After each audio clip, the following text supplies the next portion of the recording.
Olá pessoal, graça e paz, boa noite. Pastor João Flávio em mais um vídeo, em mais uma live aqui para o nosso canal do CSP Vídeos, Facebook e Twitter. Hoje atualizando vocês sobre o caso que nós fomos enquadrados em uma denúncia feita pela uma associação muçulmana sobre perseguição religiosa. Então o CACP foi acusado pelos islâmicos de, devido aos seus artigos teológicos, estarem promovendo uma perseguição, uma islamofobia contra os muçulmanos no Brasil. Nós vamos tratar disso já já. Mas antes, quero atualizá-lo dos fatos. Hoje, eu estive lá no escritório do Dr. Eliezer Melo, nós assinamos um documento onde ele assume o caso. Agora ele vai entrar em contato com a Polícia Federal e vai receber os autos. O que diz o processo? Do que estamos sendo acusados? Em que parâmetros nós estamos sendo enquadrados? Então o doutor Eliezer, ele vai fazer essa pesquisa. Acredito que até o final da semana eu tenho novas informações e eu as trarei aqui para vocês. Agora, tem uma coisa interessante que eu descobri. Na verdade não fui eu, alguém mandou para mim. Entendo que deve ser isso. Não posso afirmar, como disse, porque o Dr. Eliezer ainda vai pedir os autos. Mas um irmão mandou para mim um artigo de novembro, 13 de novembro de 2019, da FEPAL, que é uma Federação Árabe Palestina do Brasil. E neste artigo, eu estou pondo aí na tela do seu vídeo, esta instituição, ela vai até o Ministério Público Federal, está aí a imagem do documento, e ela abre uma denúncia por islamofobia e perseguição religiosa, estou pondo um link do artigo também aí, contra o site do Centro Apologético Cristão de Pesquisas. Pelo que eu percebi aqui, eles estão nos classificando como pessoas agressivas, como pessoas que fazem uma perseguição religiosa no Brasil.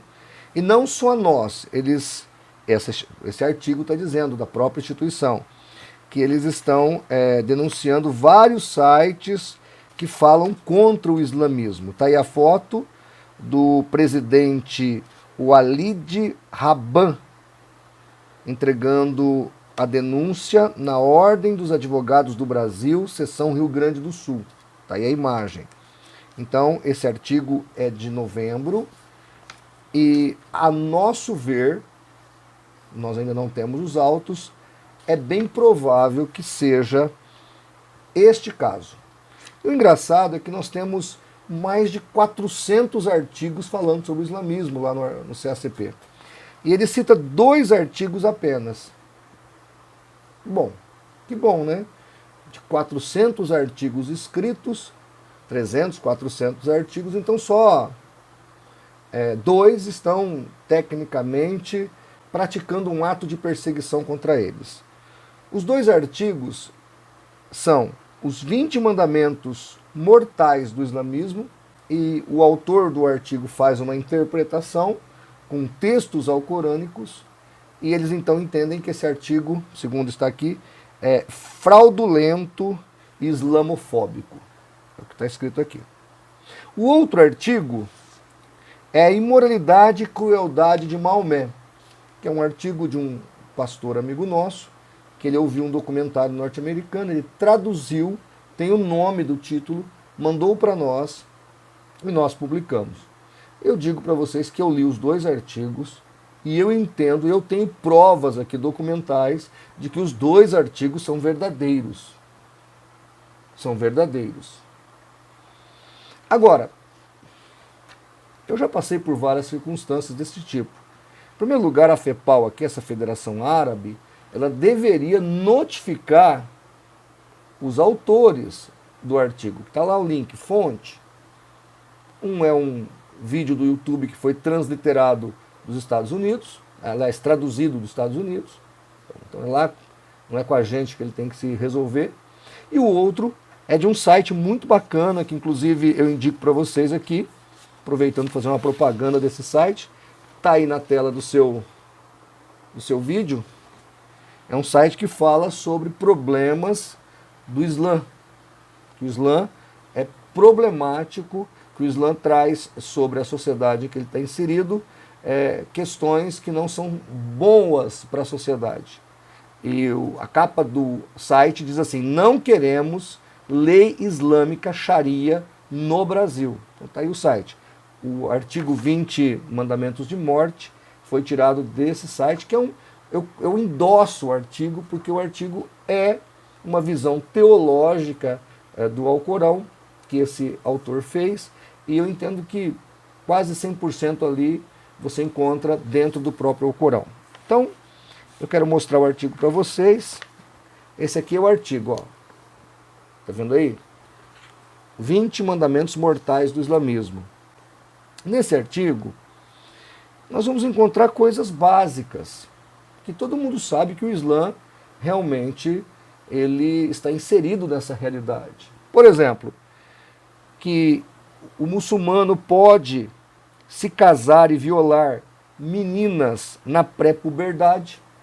Aí ele cita 2 textos do Alcorão, está tudo aí na tela, estou colocando para você. Na prática, nós sabemos que isso acontece. A televisão noticia o tempo todo, é só dar um Google. Os muçulmanos casam-se com meninas, inclusive na puberdade, crianças mesmo. Isso é fato, ninguém está inventando história. Isso é uma realidade social do mundo islâmico. Nós achamos isso um absurdo, como eles acham coisas da nossa sociedade, realidades sociais que temos aqui também absurdas. Mas isso é um direito de opinião. O artigo também fala sobre relações sexuais com as escravas. Aí cita o Alcorão também, estou pondo aí na tela. Nesse texto sobre as escravas, fala que o dono das escravas tem direito sobre elas. E o Islã, então, não pode reclamar do fato. Isso também aconteceu e acontece. O Boko Haram pratica isso até hoje. E eu nunca vi muçulmanos no Brasil escrevendo contra essa atividade que acontece em países muçulmanos. E a gente não sabe se acontece aqui no Brasil também. Embora se acontecer aqui no Brasil, é ato de pedofilia, é crime, da cadeia. Se um muçulmano aqui se casar com uma menina de 7, 8 anos, ele vai para a cadeia. Até 13 anos é um ato de pedofilia. De 14 para cima também é crime, mas é um outro ato. Mas no Brasil é crime. Então o artigo fala de coisas assim. Por exemplo, que deve matar em nome de Alá, que deve não respeitar os cristãos, os judeus. Está no Alcorão isso. Os textos estão no artigo. Não tem como eles reclamarem. O máximo que eles podem dizer é que a tradução, a interpretação do autor do texto não é adequada. Isso eles podem reclamar, sem nenhum problema. Mas não dizer que isso não é fato. Veja, eu tenho aqui o Alcorão na língua árabe, que para eles só esse aqui é o verdadeiro, né? Tá aí, ó. Esse aqui me deram de presente, esse é o Alcorão. Uma vez eu estava na casa do muçulmano, eu quis pegar um Alcorão desse na mão, ele diz assim para mim: crente imunda, não põe mão no meu Alcorão. Chamava-se Nassib, morava aqui em São José do Rio Preto, na minha cidade. Depois eu disse para ele: o senhor gostaria que eu lhe desse uma Bíblia em árabe de presente?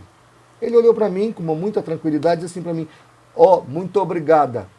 Nassib não leria porcaria. Não leria porcaria. Então, ele não aceitou o meu presente, a oferta do meu presente, ainda chamou minha Bíblia de porcaria. Eles podem. Imagine se eu fizer isso com o Alcorão. Adjetivar o Alcorão desse tipo de coisa. Embora eu não ache o Alcorão uma porcaria. Eu acho o Alcorão um livro herético. Um livro que não condiz com a verdade dos fatos. Mas ele é um documento histórico, eu sou professor de história. Eu não sou igual aos muçulmanos que derruba pirâmides, que destrói artefatos históricos. Eu não sou esse tipo de coisa. Para mim o Alcorão é um documento sério, um documento muito bom para pesquisa, que mostra um momento histórico de um grupo de pessoas e que deve ser pesquisado. Também entendo que ele é herético, antibíblico e teologicamente totalmente equivocado. Agora, eu jamais vou destruir um Alcorão, tanto que eu ganhei aqui um de presente, guardei com muito carinho. Se eu tivesse aqui na minha cidade aulas de árabe, eu queria aprendê-lo. Eu tive um aluno meu de teologia, que hoje ele é pastor, e ele é árabe. E ele me ensinou algumas palavras, né? E eu gostava de ouvi-lo conversar em árabe. Se eu pudesse aprender, se eu tivesse tempo, eu malemar conheço um pouco de hebraico, então é muito difícil o tempo e ainda não tem a aula específica. Mas eu não vou desqualificar o Alcorão, eu posso discordar dele, eu posso achar que ele é um descalabro histórico e teológico, eu posso, sabe, apontar vários erros nele, científico, mas eu jamais vou discordá-lo como um documento histórico, ou vou chamá-lo de porcaria, como o muçulmano fez com a minha Bíblia. Nem por isso eu quis matá-lo, nem por isso eu deixei de ser amigo dele, nem por isso eu deixei de ajudá-lo até o último dia que ele esteve em Rio Preto. Que agora ele mudou de cidade. Mas deixa eu mostrar aqui para vocês então alguns Alcorões, algumas traduções do Alcorão que os muçulmanos costumam usar no Brasil. A que eles usam mais é esse aqui, ó. Alcorão Sagrado, tradução do professor Samir El-Rei. Eles usam muito esse livro, esse Alcorão. O outro, que é mais romanceado, é o Alcorão de Mansur Shalita. Tá aí na tela do seu vídeo, que é o que eu li. Esse é o Alcorão que eu li. Então eu fiz a leitura do Alcorão, cataloguei, tá vendo aqui, ó? Olha aí. Tá catalogado. Ó. Né? E tem mais coisas que eu marquei no Alcorão, tá todo marcado. Este é o Alcorão que eu li. Depois nós temos esse outro aqui, que também é muito usado no evangelismo, Nobre Alcorão, tá? Que é outra tradução. O professor que escreveu é Helmi Nasr. É o nome desse autor aqui. Então, só aqui eu tenho 3 traduções do Alcorão. Aqui eu tenho o Alcorão em PDF, o Alcorão online, são mais outras 2 traduções. Então, só aqui eu tenho 5 traduções do Alcorão. Então, o máximo que eles podem reclamar deste artigo, 20 mandamentos mortais do islamismo, é que a tradução ou a interpretação do autor não foi adequada. Mas o artigo é totalmente teológico. Não tem o que eles reclamarem. Está no Alcorão. Inclusive, quem quiser o link, está aí o link. Estou colocando na descrição do vídeo. E se você quiser o PDF desse documento, entre em contato pelo meu WhatsApp que eu mando para você. Então, não dá para entender do que eles estariam reclamando desse artigo. A não ser que eles achem que o Alcorão é um livro perverso, que manda matar, que deve ser recolhido. Aí já é uma opinião deles, da Federação Árabe Palestina do Brasil. Logo os palestinos, né, que jogam tanta bomba em cima de Israel, vim falar aqui que o CACP está perseguindo-os por dizer fatos históricos e teológicos do Islã. Acho bem controvertida a acusação dos mesmos, né? Bem controvertida. O outro artigo que nós temos nesta citação desta federação é a imoralidade e crueldade de Maomé. Esse artigo foi um pastor amigo nosso que ele pegou um vídeo, fez a tradução e nessa tradução é contado alguns fatos históricos sobre a vida de Maomé ou de Muhammad. Fatos documentados também, não tenho o que reclamar dos fatos. Quais são os fatos documentados? Para vocês terem uma ideia, só para vocês terem uma ideia. Isso eu já falei num outro vídeo meu, que eu posso pôr a descrição aí, que eu falo sobre a misoginia alcorânica ou islâmica. O tendão de Aquiles do islamismo são as mulheres, né? E nesse texto, nesse vídeo que eu falei, eu replico o que está aqui, mas na verdade eu não estou copiando ele. Na verdade eu disse antes, muito antes, há 5 anos atrás na minha palestra, esse texto foi traduzido depois e corrobora com o que eu disse. Ou seja, O Muhammad, olha que interessante, ele determinou no Alcorão, a revelação que Allah deu para ele, no capítulo 4 do Alcorão, que cada muçulmano pode ter no máximo 4 esposas, desde que ele tenha condições de subsidiá-las. Só que o profeta, ele teve 13, alguns dizem 11, outros 13 esposas. Ou seja, depois que Khadija morre, ele tem várias esposas, ele monta um harém. Mas o Alcorão fala que só pode ter 4 esposas. Eu vou pôr aí no vídeo também. Só que no capítulo 33 do Alcorão, ele recebe uma revelação que ele pode ter quantas esposas quiser. Então veja a volúpia sexual que tinha esse profeta.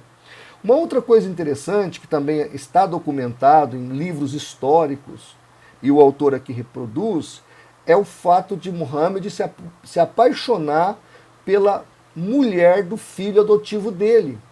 E o filho adotivo dele larga-se dela, divorcia-se, para que o pai possa casar com a sua esposa. Uma outra coisa que pesa negativamente, principalmente na visão ocidental que nós temos, na geografia de Muhammad, ou de Maomé, é o fato de Aisha, sua última esposa, ter 7 ou 9 anos, quando ele se relacionou sexualmente com ela. E isso não é do autor deste artigo. Eu tenho aqui um livro muito interessante, chamado A Joia de Medina. Essa aqui é a foto de Aisha. Então, Sherry Jones, ela romanceia uma história baseada em fatos. O livro é uma ficção, mas as histórias do livro são reais. Então, conta a história de Aisha, a menina esposa do profeta, que ele a possuiu sexualmente com 7 ou 9 anos. Está aqui nesse livro. Então, vai processar o autor desse livro? Isso é fato histórico.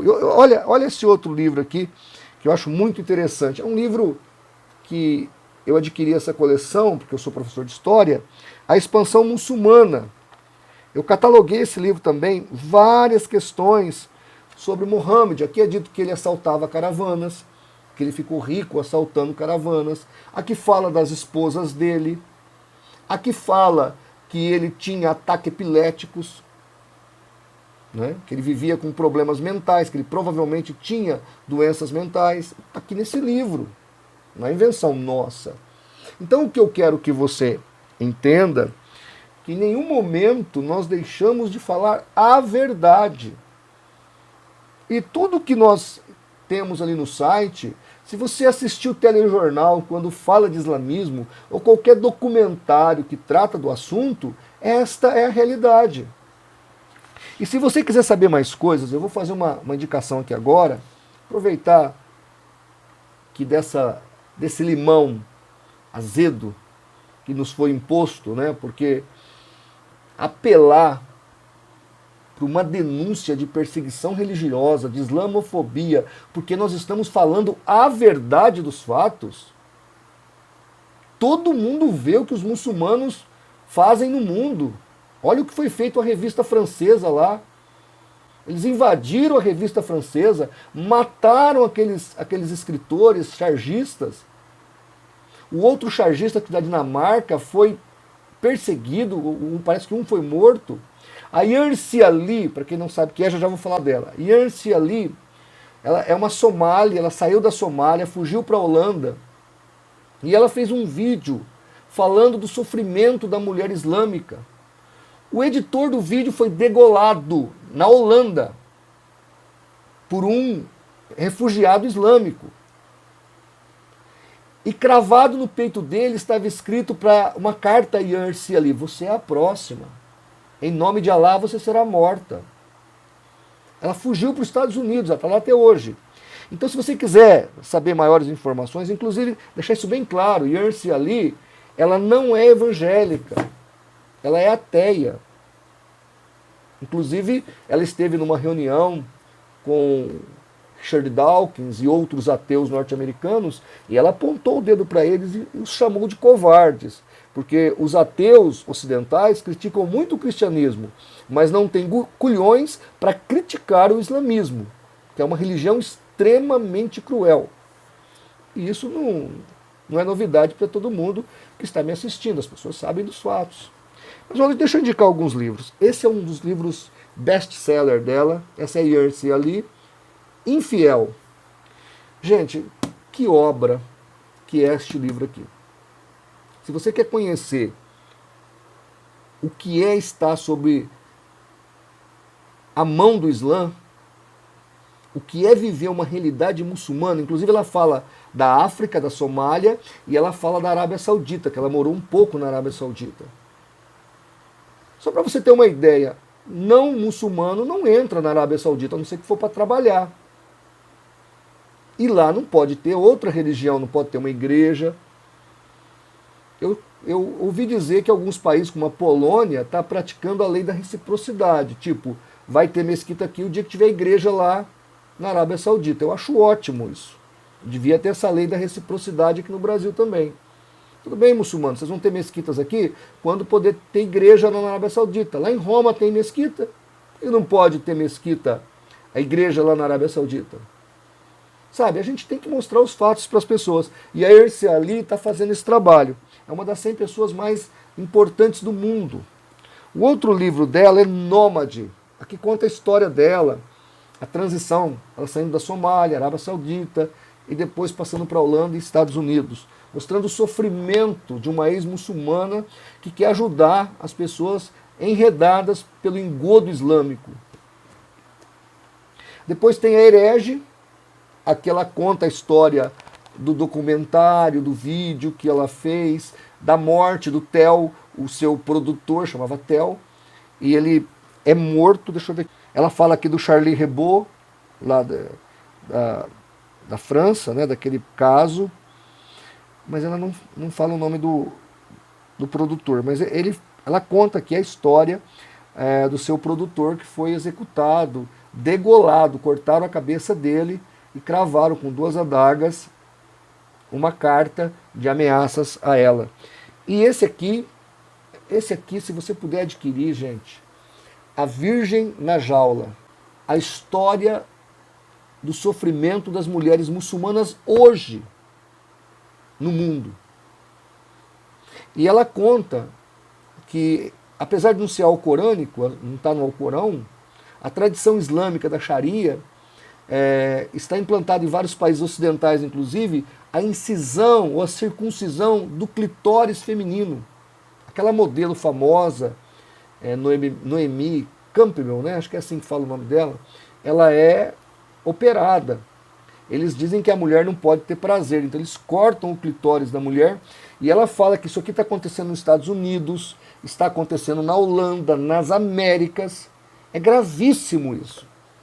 Então, por que tanto ódio contra o CACP? Por que o CACP está sendo acusado de islamofobia?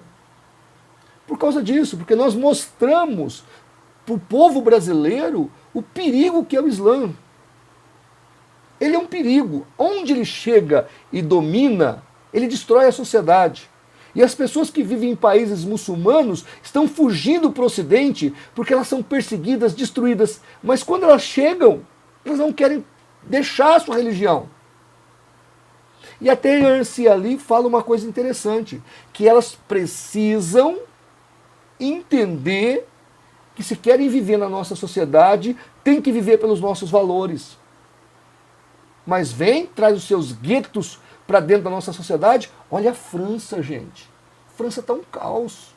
Está islamizada e destruída. A França está acabada. Aquilo lá está debaixo de sofrimento, de tormenta aquele povo.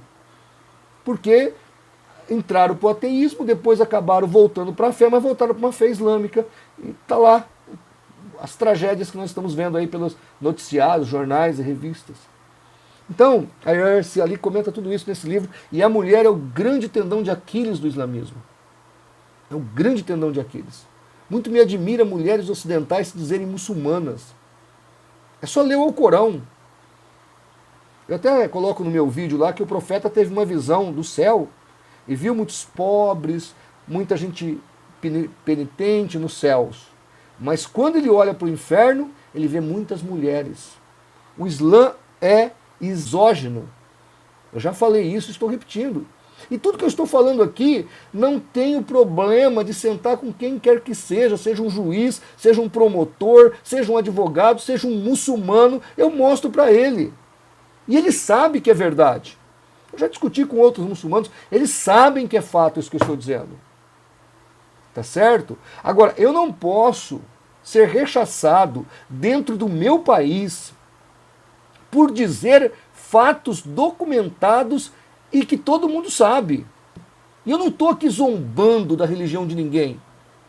Não estou aqui fazendo anedotas pejorativas. Eu estou dizendo o que está escrito no Alcorão. Está escrito aqui no Alcorão. Ele manda matar. Está escrito aqui. Para matar o infiel, para matar o idólatra, para matar o não muçulmano, para matar o judeu. E aí, nós somos islamofóbicos, quantos muçulmanos nós matamos? Nós não matamos muçulmanos, muito pelo contrário, nós queremos o bem dos muçulmanos. E queremos que eles vejam a verdade dos fatos. Então assim, pessoal, esses livros são ótimos, seria muito bom se vocês pudessem lê-los. Nós estamos fazendo apenas uma demonstração, estamos apenas colocando os fatos para as pessoas. Nós não estamos inventando nada. Nós não estamos criando factoide. Nós não estamos criando espantalho para depois denunciar o espantalho. Nós estamos mostrando fatos. Então nós não vamos esconder os fatos. Nós não temos que esconder os fatos. Os fatos são fatos. E ninguém pode achar ruim porque os fatos estão sendo expostos. A verdade é libertadora. Jesus disse: conhecereis a verdade e a verdade vos libertará. O cristianismo é a religião da verdade. Nós não podemos varrer a verdade para debaixo do tapete e deixar as pessoas no engodo e na mentira. Então o que o CACP faz? O CACP tem um compromisso com a verdade. Nós temos um compromisso em mostrar para você os fatos, doam a quem doer. Nós não criticamos só o islamismo, não. Nós não criticamos só o catolicismo ou só as seitas pseudo-cristãs. Nós criticamos a nós mesmos, quando é preciso. A autocrítica é feita, porque a verdade, ela é primordial para que as pessoas, se querem servir uma religião, sirva com consciência tranquila, sabendo dos fatos, sabendo da verdade. Então, gente, eu não sei se será realmente este o caso da denúncia que está aí colocado no Ministério Público. Eu muito me surpreendi de comparecer a uma delegacia da Polícia Federal. Meu depoimento com o meu advogado será dia 25 de março. Eu ainda vou ter que ir lá, né, depois que eu tiver os autos na mão, mas eu acredito que seja esse caso. Então, assim, muito me surpreende isso tudo. O que eu peço para vocês é oração. O site do CACP, ele varia um pouco, mas é em torno de 1 milhão a 3 milhões de acessos. É um site que tem uma visibilidade maravilhosa, tem levado pessoas a Jesus, tem libertado mentes, trazido graça salvadora e libertadora aos corações, e a gente quer continuar com essa liberdade. Então, gente, ore por nós, não é fácil, nem foi fácil fazer esse vídeo, falar desse assunto, mas eu entendo que provavelmente vai ser esse caso aqui, e nós estamos prontos para mostrar para o juiz, para o promotor, para o delegado, para o Brasil, tá certo? E nós precisamos, irmãos, eu sei que é um risco que a gente está correndo, mas nós precisamos estar dispostos a falar a verdade, porque só a verdade ela pode trazer verdadeira libertação. Tá bom? Conto com a sua oração, compartilhe, divulgue o nosso vídeo e ajude-nos a fazer pela verdade o que as seitas fazem pela mentira.